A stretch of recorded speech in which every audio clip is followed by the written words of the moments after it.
Welcome back to Sarcastle Cooks. Today I have the literal best dessert that I think I've ever made, besides my chocolate chip cookies. These are pumpkin cupcakes with cream cheese frosting, so let's get started. This is my recipe card, so if you want to pause and read it, you can. We're going to start off with 1 cup of flour, or 125 grams. I like to use a scale just because I don't have to dirty up any measuring cups, but if you don't have one, you can just use regular measuring cups. We're going to add 1 teaspoon of baking powder and half a teaspoon of baking soda, then half a teaspoon of salt. This needs a whole lot of different spices, so we're going to start off with a teaspoon of ground cinnamon, and then you can either use 1.5 teaspoons of pumpkin pie spice, or you can do what I do and just mix all the spices together. So that's going to be cinnamon, cloves, ginger, nutmeg, and allspice. It's really to taste, but basically you can use a 1/4 teaspoon or half a teaspoon of each. Once you've got all your spices in there, you're going to give that a good mix and then set it aside. In a smaller bowl, we're going to crack 2 eggs and measure out half a cup of oil, which is around 120 milliliters. I used vegetable oil. And we're going to add 3/4 cup brown or dark brown sugar. I use dark brown sugar, or around 150 grams. And finally, 1 cup of pumpkin puree, or 225 grams. This is my PSA to all short people. Just because you can climb doesn't mean you should. I now have a bucket full of vanilla instead of a bottle, which is what happens when you decide to climb on your counter instead of just getting a stool to get down your vanilla. Anyways, speaking of vanilla, we're going to add a generous teaspoon of that and then whisk it all up. Lots of whisking in this recipe because now we're going to whisk the wet ingredients into the dry ingredients.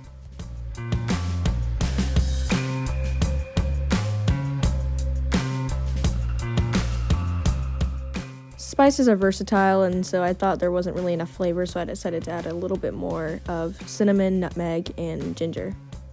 You can totally make regular size cupcakes, but I just prefer to make mini cupcakes with this recipe. I like the texture a little bit more when it's small, and it makes more of them.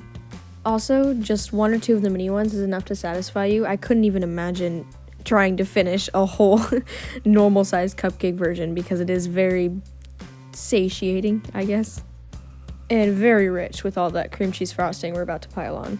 Into the oven at 350 degrees for 10 to 12 minutes until a toothpick inserted into the side comes out clean. It's okay if it's a little bit gooey in the middle. At this stage, you could eat them as muffins and have dairy-free pumpkin muffins, but I like cream cheese frosting, so let's go ahead and make that. We're going to start by softening 8 ounces of cream cheese, which is one block. It has to be full-fat cheese because if it's low-fat, it won't whip up. And we're going to soften half a cup of unsalted butter. Cream those together till light and fluffy. I measured out about 300 grams of powdered sugar in a bowl, and you're going to slowly add that. The recipe calls for up to 360 grams of sugar, but how much sugar you want to add is really just dependent on the consistency that you want and the level of sweetness, obviously. But keep in mind that this will get remarkably firmer once it gets set in the fridge.